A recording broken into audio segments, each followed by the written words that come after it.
पहला क्वेश्चन, हिंदी साहित्य के इतिहास लेखन की परंपरा का सूत्रपात किसने किया था? तो आंसर आ जाएगा गरसादा तासी।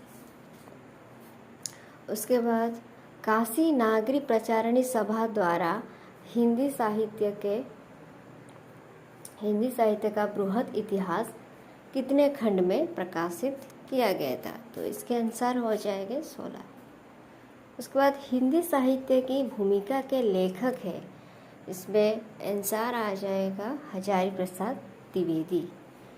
इसे चौथा, हिंदी साहित्य के इतिहास लेखन की परंपरा में मिश्र बंधुओं ने किस ग्रंथ द्वारा अपना महत्वपूर्ण योगदान दिया था? तो इसका आंसर आ जाएगा मिश्र बंधु विनोद। उसके बाद चलते हैं नेक्स्ट क्वेश्चन की ओर।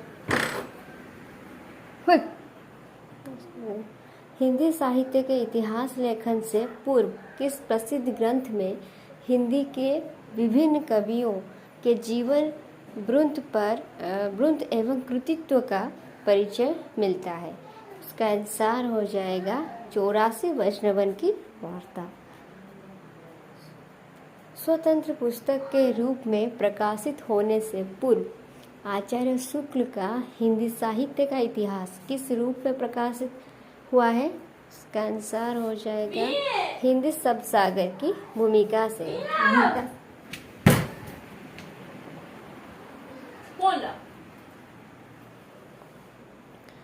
The modern vernacular literature of Hindustan के लेखक है, इसका आंसर हो जाएगा जॉर्ज ग्रियर्सन।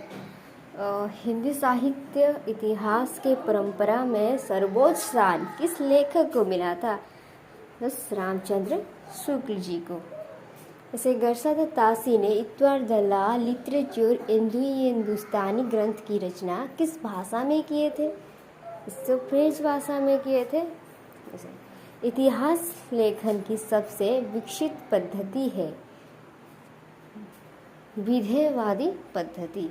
साहित्य का इतिहास दर्शन नामक ग्रंथ के लेखक है डॉक्टर नलिन विलोचन शर्मा है। आचार्य रामचंद्र शुक्ल जी के इतिहास ग्रंथ में कालों के नामकरण का आधार क्या रहा है? में वो आंसर है युग प्रवृत्ति। उसके बाद नेक्स्ट क्वेश्चन को चलते हैं। मैं साहित्य को मनुष्य की दृष्टि से बहुत महत्वपूर्ण क्वेश्चन है, सभी एग्जाम में पूछा जाता है कि मैं साहित्य